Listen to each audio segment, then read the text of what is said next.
Shah Iran हर दूसरे माह पाकिस्तान का दौरा करते थे और पाकिस्तान की तरक्की को हैरत से देखते थे। फलस्तीन के लिए पहली आलमी आवाज भी हमने उठाई थी। शाम, उर्दन और मिस्र की सिफारतकारी, आजादी और बहाली में भी पाकिस्तान का अहम किरदार था। सऊदी अरब में 1970 तक पाकिस्तान से ज़कात जाती थी और सऊदी शहरी खाना काबा में पाकिस्तानियों के रिज्क में इजाफे के लिए दुआएं किया करते थे। यूएई की तरक्की में भी पाकिस्तान का अहम किरदार था।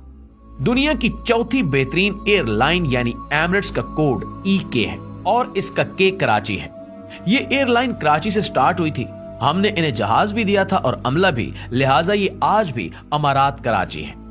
माल्टा के बच्चों के सिलेबस में PIA का पूरा एक बाब है। सिंगापुर एयरलाइन और पोर्ट दोनों पाकिस्तानियों ने बनाई। इंडोनेशिया और मलेशिया की अशराफिया के बच्चे पाकिस्तान में पढ़ते थे। मलेशिया का आईन तक पाकिस्तानी वकला ने लिखा था। जनूबी कोरिया की ग्रोथ में महबूबुल हक के 5 साला मंसूबे का अहम किरदार था। भारत 1990 की दहाई में पाकिस्तान से बिजली खरीदता रहा और मनमोहन सिंह ने शाइनिंग इंडिया का पूरा मंसूबा पाकिस्तान से लिया था।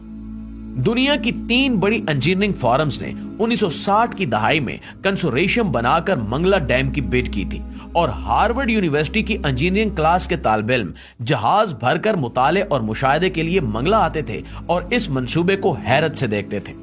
मुस्लिम दुनिया के 27 मुल्कों के फौजी अफसर पाकिस्तानी अकेडमियों में ट्रेंड हुए और बाद अज़ां अपने अपने मुल्कों में आर्मी चीफ बने।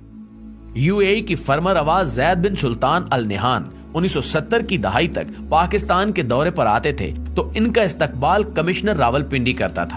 हमारे वजीर भी एयरपोर्ट नहीं जाते थे और सबसे बढ़कर 1961 में जब अयूब खान अमेरिका के दौरे पर गए तो पूरी अमेरिकी काबीना ने सदर जॉन F कैनेडी समेत एयरपोर्ट पर उनका इस्तकबाल किया और सदर अयूब खान एयरपोर्ट से व्हाइट हाउस खुली गाड़ी में गए और सड़क के दोनों साइडों पर अमेरिकी अवाम फूल लेकर खड़े थे और पाकिस्तान जिंदाबाद और वेलकम वेलकम के नारे लगा रहे थे। नाज़रीन गिरामी, पाकिस्तान ने एक दौर ऐसा भी देखा है जब दुनिया हैरत से इसकी तरफ देखती थी और ये जर्मनी और जापान जैसे मुल्कों को कर्जे और इमदाद देता था।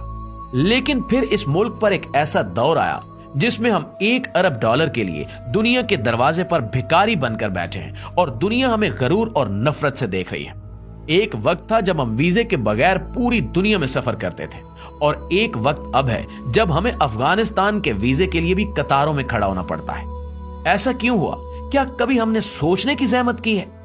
हमें मानना पड़ेगा कि हमने बड़ी मेहनत और जदोजहद से इस मुल्क को तबाह बर्बाद करके रख दिया है। मगर सवाल फिर भी वही है कि क्या हमारे पास वापसी की कोई गुंजाइश है?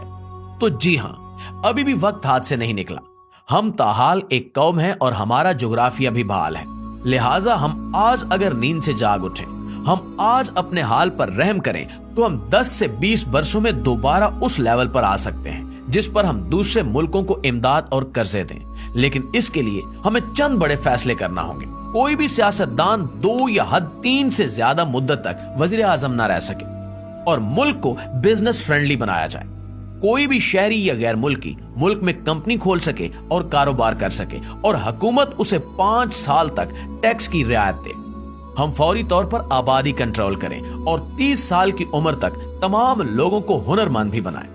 मुल्क में कोई शख्स बेहुनर और बेरोजगार ना हो। और आखिरी मशवरा, मुल्क के तमाम स्टेक होल्डर्स एक ही बार बैठकर अगले 20 साल का कौमी मंसूबा तैयार कर लें और फिर कोई शख्स उसे छेड़ने की जसारत ना करे और जो करे उसे करार वाकई सजा दी जाए। नाज़रीन, आप यकीन कीजिए कि हम इन चंद इकदामात से एक बार फिर इज्जत और आबरू की शाहराह पर आ सकते हैं, वरना हम इसी तरह भीख मांग मांग कर खत्म हो जाएंगे और तारीख के औराक में हमारा जिक्र तक नहीं मिलेगा। आखिर में दुआ है कि अल्लाह ताला इस कौम पर, अल्लाह ताला इस वतन पर अपना रहम व करम नाजिल फरमाए। आमीन सुमा आमीन।